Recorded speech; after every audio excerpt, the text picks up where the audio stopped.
Real estate का कोई सवाल, Your search ends here. सुन रहे हैं radio Y South Asian Pulse. Drive time हमारा चल रहा है एंड इस सेगमेंट के इम्पोर्टेंट स्पॉन्सर हमारे साथ जुड़ चुके हैं। रियल स्टेट का कोई भी सवाल पीके सवरवाल। साढ़े सारे लिसनर्स जे कोई भी तुसी अपना एक क्वेश्चन पूछना चाहते हो पीके जी दे नाल, number two callers studio number is 9052269109। That is 9052269109. A very warm welcome to Y Media, PK ji. Hello बेटा, very good afternoon, thank you very much. Thank you ji. And बिल्कुल पीके जी, हमारे सारे लिसनर्स के लिए एक ओपनिंग स्टेटमेंट आप दोबारा ज़रूर दीजिए एंड मार्केट का जो हाल है वो भी हमें बताइए प्लीज़ जी।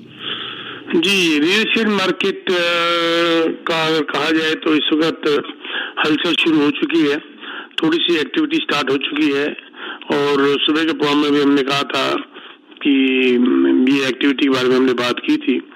और इस वक्त अब ये देखने में आ रहा है, प्लस ऊपर से हाउस कंस्ट्रक्शंस जो है, कॉन्डो कंस्ट्रक्शंस बुरी तरह रुक चुकी हैं, down by more than 21% from the same period in 2023 because of the negative impact जो है जा रहा है कंस्ट्रक्शन को, because of low demand. Builders भी सोच रहे हैं कि, डेवलपर सोच रहे हैं कि उनको कंस्ट्रक्शन में जाना है भी कि रोकना है, तो ये शॉर्टेज आगे जाके जो है मुझे लगता है वो प्रॉब्लम क्रिएट करेगी। तो मार्केट अब in the nutshell there is activity now, resale के अंदर भी एक्टिविटी स्टार्ट हो चुकी है और मंथ ओवर मंथ 2% बढ़ी भी है सेल, और कंस्ट्रक्शन कम है जिसका अगेन असर पड़ेगा आने वाले टाइम में शॉर्टेज का। जी जी बिल्कुल पीके जी। एंड इसी के साथ दोबारा हमारे सारे लिसनर्स को बता देते हैं, कोई भी आप अपने व्यू पॉइंट्स रखना चाहते हैं, कोई क्वेश्चन आप पूछ सकते हैं हमारे साथ रियल स्टेट का कोई भी सवाल। पीके सवरवाल जी रियल स्टेट एक्सपर्ट हैं, जुड़ चुके हैं। Studio number is 9052269109। That is 9052269109।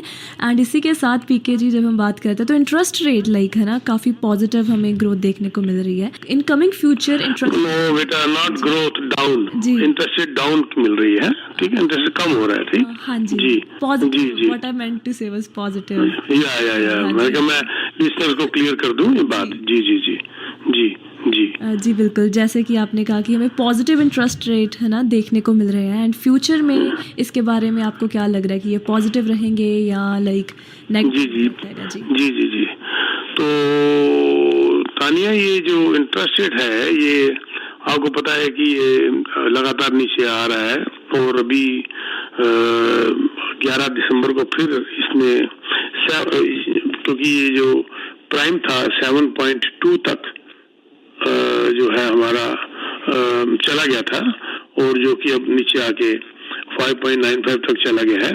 तो इसका मतलब ये हुआ कि टोटल अगर हम देखें 7.2 से 5.95, तो ये आपका 125 बेसिस पॉइंट कम हो गया इन दिनों में, which is not a small figure. 11 दिसंबर को 25 बेसिस पॉइंट के ज्यादा चांसेस है कम होने के, 25 बेसिस पॉइंट इंटरेस्ट रेट कम होने के ज्यादा चांसेस हैं। लेकिन पहले 25% चांस था कि शायद 50 बेसिस पॉइंट भी कम हो जाएगा, लेकिन अब वो बढ़ के 33% चांस हो गया बिकॉज ऑफ जो जीडीपी की रिपोर्ट आई है, हमारी इकोनॉमी प्लस अमेरिकन जो रिपोर्ट आई है, इनको देखते हुए लगता है कि शायद 1/3 चांस है कि शायद 50 बेसिस पॉइंट भी कम हो जाए।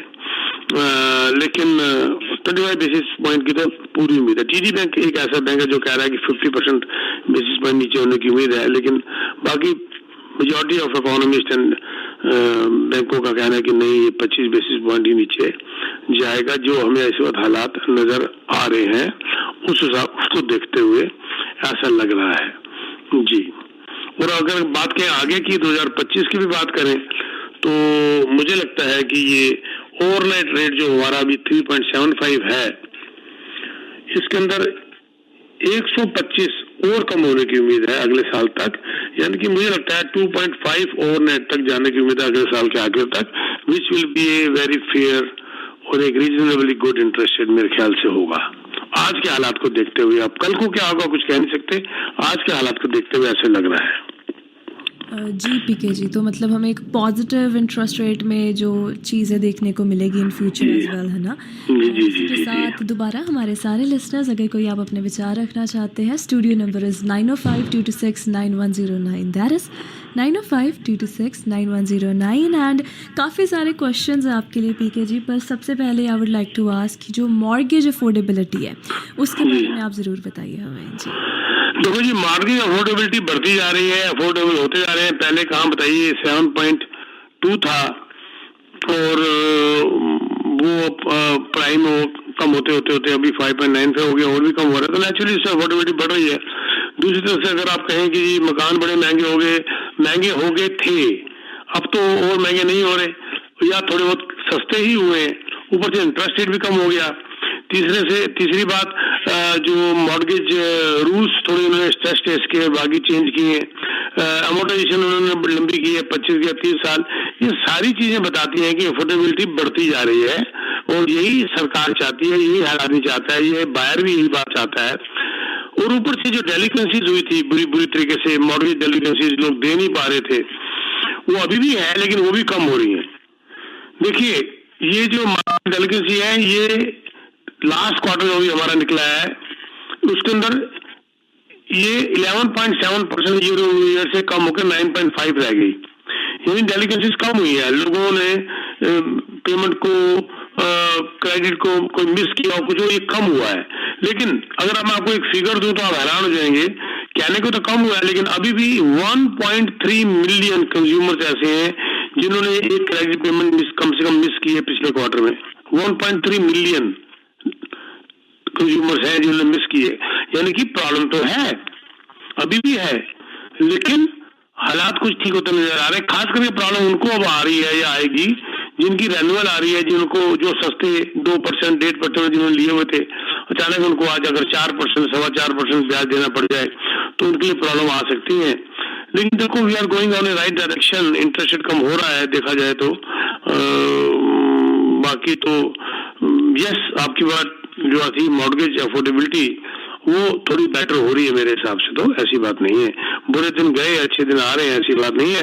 जिसने होल्ड किया वो कमा लेगा, जो अपनी हैसियत से ज्यादा बढ़ के जिसने काम किया वो जो है वो दुखी होगा, परेशान होगा। तो नॉट ओनली मॉर्गेज तानिया, अपनी घर गृहस्थी में भी, अपने आप खुद के बजट में भी अगर आप देखो तो जब आप अपनी हैसियत से बढ़ के काम करते हो तो परेशानी में तो आ ही जाते हो, राइट?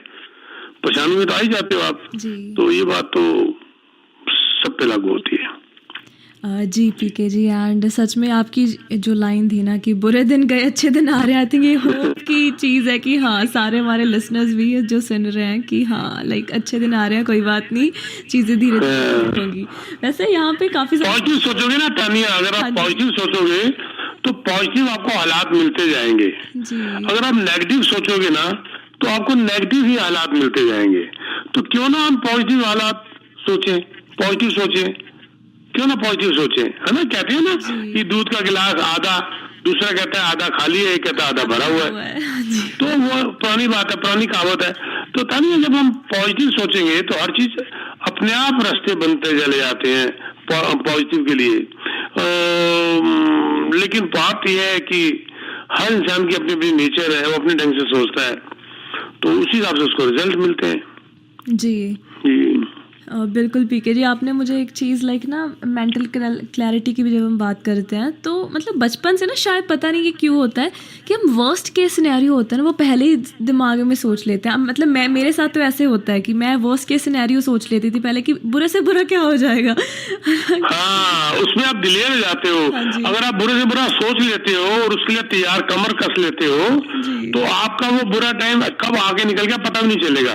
लेकिन अगर आपने बुरा वक्त सोचा और उसके ऊपर डर के बैठ गए तो वो बुरा वक्त आ तो जाएगा पर जाएगा नहीं जी। तो वेरी गुड, आपने कहा कि हम बुरा वक्त सोच लेते हैं, उससे प्लान कर जैसे आप प्लान कर लेते हो ना तो बुरा वक्त सोचना ही अच्छा है, बुरे से बुरा क्या होगा और प्लान कर लो जी। वो नहीं है कि सारा साल हमने पढ़ाई नहीं करी स्कूल में, बाद में माँ ने दही के अंदर चीनी डाल के खिला के भेज दिया, जा बच्चा पास हो जाएगा, होता था ना, दही खिला के चम्मच खिला के भेज दी। बोले पूछो भैया पढ़ाई नहीं की तो दही की चम्मच क्या कर लेगी? आपने तो बचपन के दिन याद करा दिए, मतलब लाइक पता नहीं तब बच्चे होते थे, ऐसे होता था कि हाय पाठ कर ले, है ना, कुछ कर ले, पेन में शक्ति आ जाए, पेपर में कुछ। एक पुराना सा तुम्हें जोक सुनाऊं छोटा सा जी। एक ना गवर्नमेंट स्कूल होते थे ना गांव में, गवर्नमेंट स्कूल पेड़ के नीचे बैठ के टीचर पढ़ाया करते थे जी। तो उसमें एक स्टूडेंट था, छोटा छोटी सी क्लास थी, तीसरी चौथी क्लास थी, तो पप्पू एक लड़का था, वो कभी पढ़ता ही नहीं था, शरारती था, क्लास में सबको तंग करता था, टीचर भी उससे बड़ा दुखी था। तो अब एग्जाम में भी कुछ करके नहीं आया, था बड़ा चालाक। तो टीचर के पास गया, कहता मास्टर जी, हिंदी में बता रहा हूँ शुद्ध क्योंकि गवर्नमेंट स्कूल की बात है, कहता मास्टर जी रात को सपने में मेरे भगवान आए थे, रामचंद्र जी आए थे। कहता वाह, तेरे सपने में भगवान आ गए? कहता हाँ।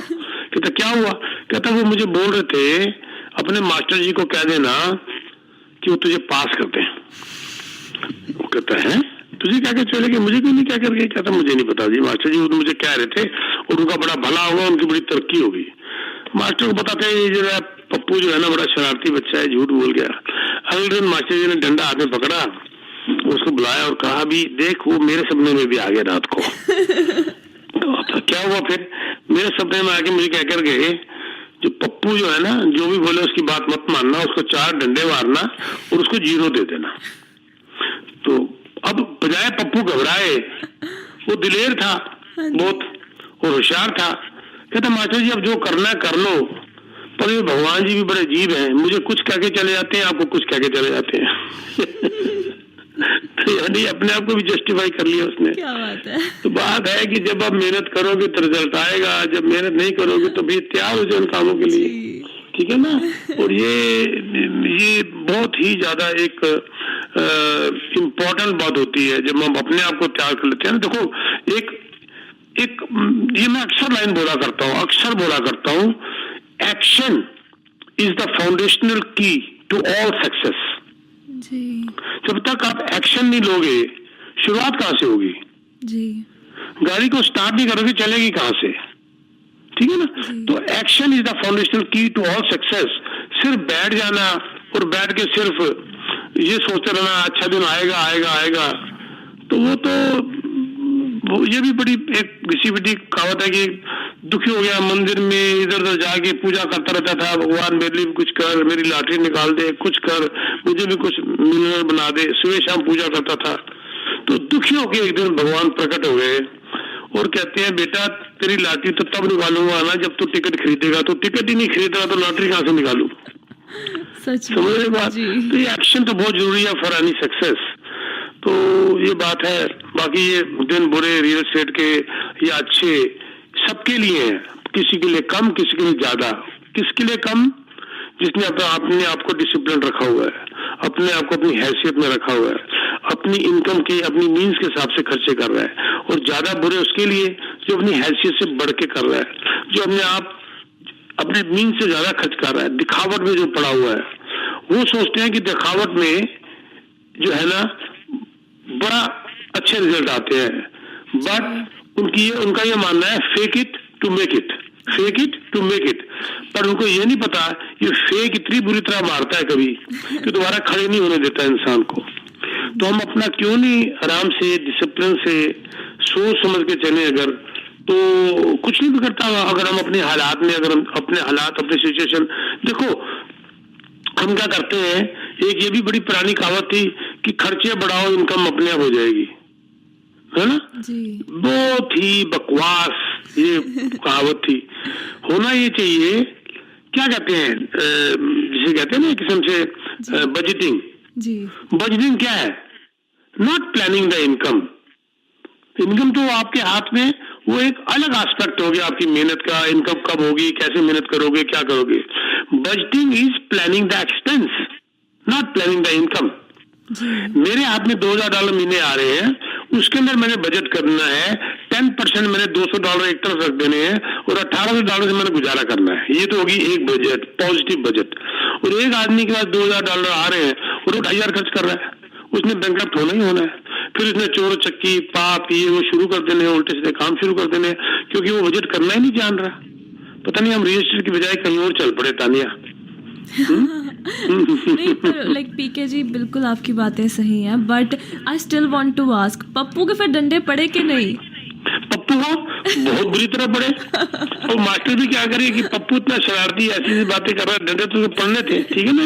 और पप्पू भी ऐसा है, डंडा उसको पड़ता था, धीरे से चिल्लाता था 10 डंडों जितना, ताकि मास्टर और रुक जाए। वो भी शरारती है ना, जोर जोर से चिल्लाता था, ठीक है ना। क्या हाँ।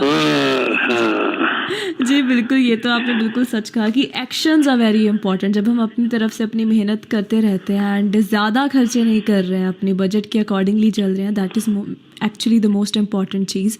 एंड इसी के साथ बहुत सारे क्वेश्चंस हैं आपके लिए, but I would like to ask, जो पील रीजन प्रॉपर्टी टैक्स को इंक्रीज करने की बड़ा अच्छा क्वेश्चन आपका, वेरी गुड, जी वेरी नाइस बेटे, आपने इसको स्टडी किया। इसका मतलब देखो, पील रीजन, अभी आपके वाई मीडिया में भी ये चीज आ रही थी, पील रीजन ने अभी जो अभी 2025 का जो बजट उसके ऊपर जो प्रपोज किया है, 5.5% increase hike in property tax.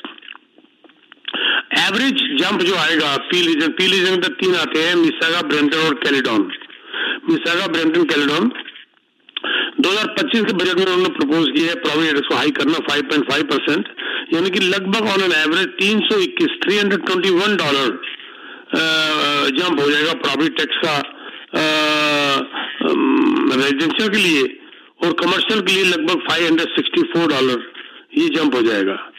ये एक और दुखोरी कहानी है, इन्होंने प्लानिंग कुछ करनी नहीं है, सिर्फ टैक्स लगाई जाओ, बढ़ाई जाओ, बस बिना सोचे समझे। ये तो देखो, आपने प्रॉपर्टी टैक्स की बात करी है, मैं तो उसके अलावा यूटिलिटी बिल्स की भी उन्होंने बात करी है बजट के अंदर, 5.9% इंक्रीज की बात करी है इन्होंने यूटिलिटीज की, जिसके अंदर एडिशनल जो इम्पैक्ट पड़ेगा रेजिडेंशियल के अंदर लगभग $62 का पर ईयर एंड कमर्शियल के अंदर $118 का पर ईयर, यानी कि एक किस्म से $400 के आसपास हर साल फर्क पड़ने वाला है एक एवरेज रेजिडेंस को, और लगभग $650-700 फर्क पड़ने वाला है कमर्शियल को, which is not a good news. बजाय ऑप्टिमाइजेशन करने के बस ये अपना टैक्स लगाई जाओ और कुछ नहीं। जी पीके जी, मतलब एक्चुअली मेरा एक पर्सनल क्वेश्चन भी है आपसे कि जैसे कि ना आजकल बहुत ज़्यादा मतलब कनाडा में जो चीज़ें हो रही हैं, चाहे इकोनॉमी को लेके हो, ग्राउंड रियलिटी पे काफ़ी चीज़ें हो रही हैं ना, तो मतलब बहुत सारी ये चीज़ हमें सुनने को मिल रही है कि 2030 तक 2020 मतलब 30 तक ना ये कंट्री लिवेबल नहीं रहेगा। इसके ऊपर आपके क्या पर्सपेक्टिव है? जा रहे हैं लोग वापस, लोग जा रहे हैं ना वापस।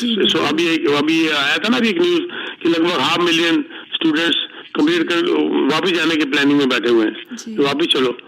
मेरे अपने ऑफिस से मेरा असिस्टेंट वापस चला गया, कहता मैंने इंडिया जाना है, मैं नहीं रुकूंगा।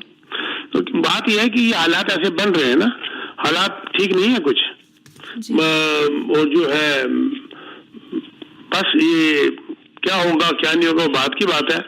देखो, सरकार बदलेगी तो क्या करेगी, अगला बंदा क्या करेगा, पर अभी तो हालात जो देखो पूरी दुनिया के हालात ठीक नहीं है, ये मैं मानने को तैयार हूँ। अमेरिका में पता नहीं क्यों हर चीज पॉजिटिव अच्छी नजर आ रही है बिना कुछ किए, बाकी ऑन एन एवरेज पूरी दुनिया का हालात इसका ठीक नहीं है, पर कनाडा के कुछ ज्यादा ही खराब है।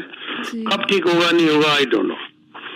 You are right. जैसे आप अब कह रहे हैं कि है ना बहुत सारे लोग वापस भी जा रहे हैं, सो एक पर्सपेक्टिव जैसे कि आप खुद कहते हैं कि जो है ना न्यू कमर है, it's very difficult for them to buy a home at this point, तो मतलब is it intelligent decision to stay in Canada?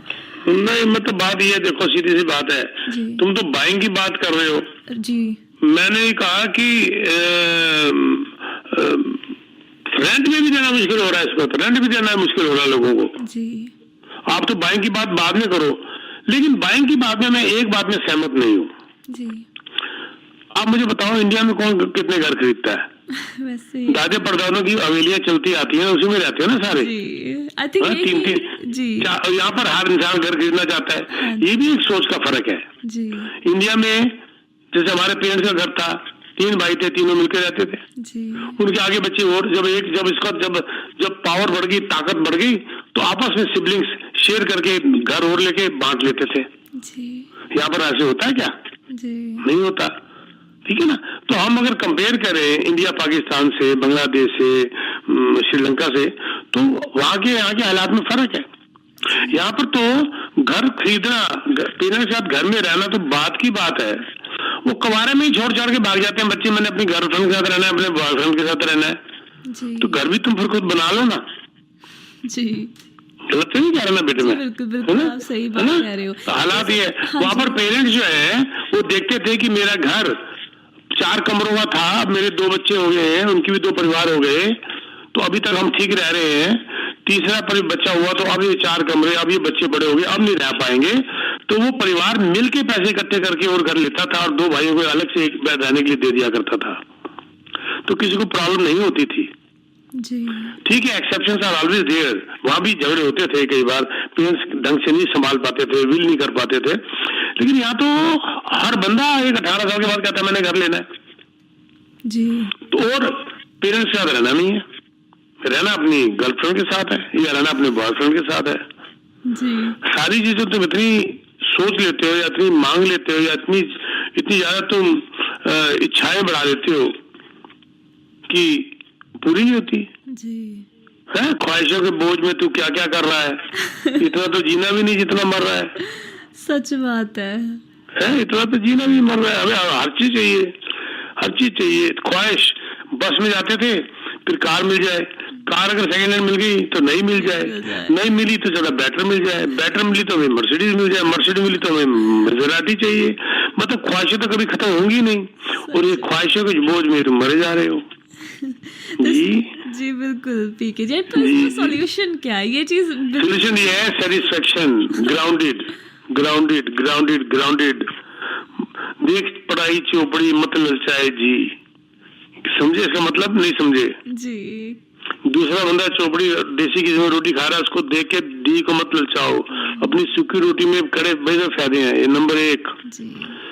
High cholesterol नहीं है, नंबर 2 हाई बीपी नहीं है, नंबर 3 डाइजेशन पूरी है, नंबर 4 उस रोटी का मजा ही अलग है।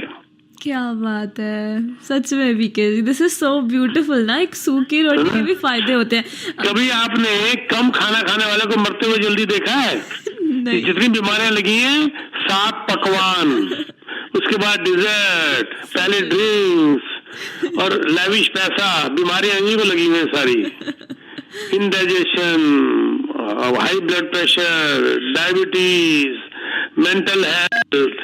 अब देखिए आज मैंने, मेरे घर में जब खाने की बात होती है तो मुझे बड़ा मजा आता है।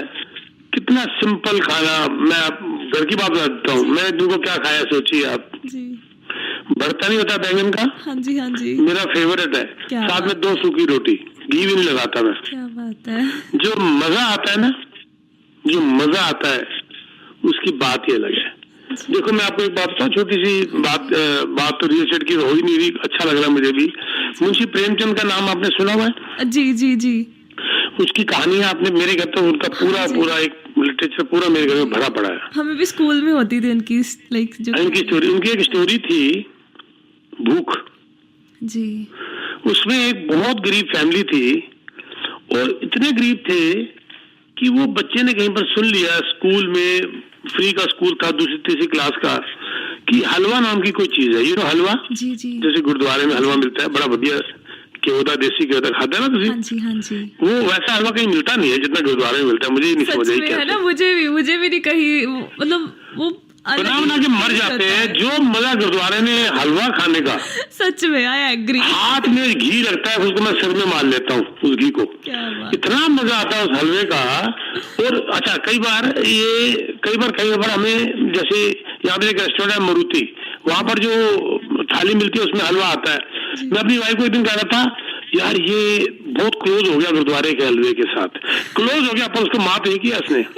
तो ये हलवा जो है ना गुरुद्वारे में कमाल है, क्या प्यार है, या वो एक दया भाव है, या क्या है, आई डोंट नो, त्याग है, क्या है। लो, तो उसने सुन लिया बच्चे ने कि हलवा, उसने कहा माँ ये हलवा क्या होता है? उसने कभी खाया नहीं था। अब माँ बड़ी परेशान थी कि रोटी तो ढंग से मिलती नहीं, मैं हलवा कैसे खिलाऊं उसको। तो उसने कहा बेटा मैं कभी बताऊंगी क्या होता है। उसने बताया ऐसा होता है, इतना स्वाद होता है, वो मीठा होता है, उसमें घी होता है, वर्बली बता दिया। फिर कहती है कभी बताऊंगी। तो ये हालात बुरे हो गए, आगे चल के वो जो 2 रोटी खाते थे उससे भी बदतर हो गए, वो भी नहीं खा सके। 2-3 दिन उनको खाना नहीं मिला खाने के लिए, माँ और बेटे को। सुनिए ध्यान से, 2 या 3 दिन खाना नहीं मिला। वो जो सूखी रोटी खाते थे, 1 या 2 सूखी रोटी, वो भी नसीब नहीं हुई। अचानक तीसरे दिन कहीं से वो कोई आता जाता राहगीर उनको 2 रोटी दे गया। 2 दिन की भूख के बाद जब बेटे ने 2 रोटी खाई तो खाते ही माँ को कहता है, माँ आज तो हलवे का मजा आ गया। बिना हलवा खाए सूखी रोटी से ही उसको हलवे का मजा आ गया। यानी कि स्वाद क्या चीज है? आपकी भूख है। सच में स्वाद पैसा नहीं है जी।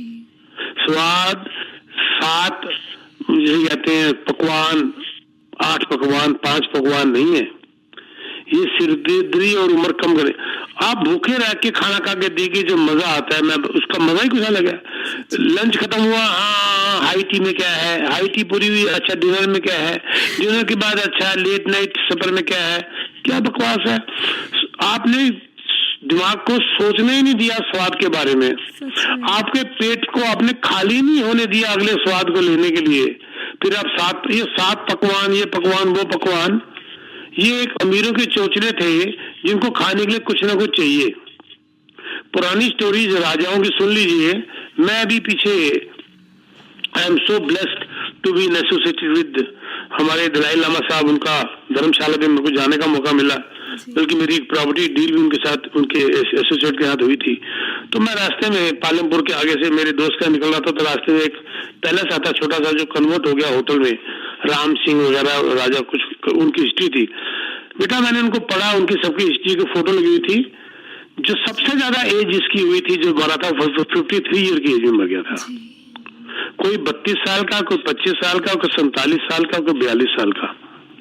और ये सब वो थे जिनको बड़े बड़े पकवान मिला करते थे जी। एक से एक लेविश खाने मिला करते थे।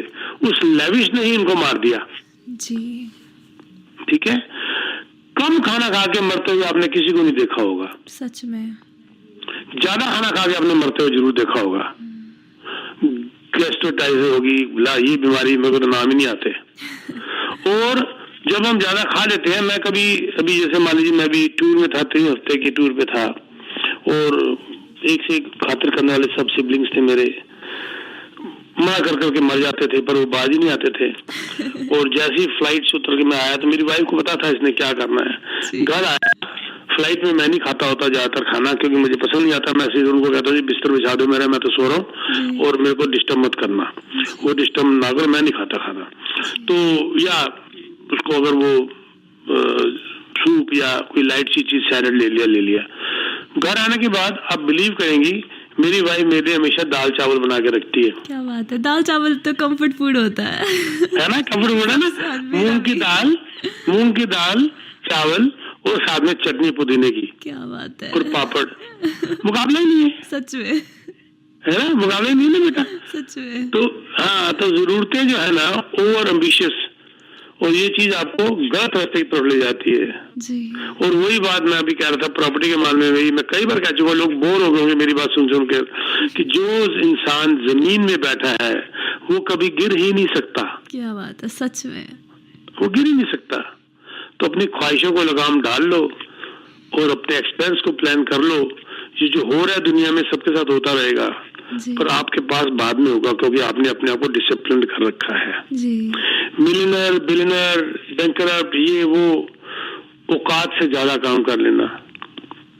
और एक इंसान छोटी सी सैलरी में बैठा हुआ है, उसका बिगड़ना ही कुछ नहीं, क्योंकि उसने उसी के अंदर अपने आप को रखना है, उसी के अंदर उसने अपने आप को चलाना है, और वही उसकी जिंदगी है।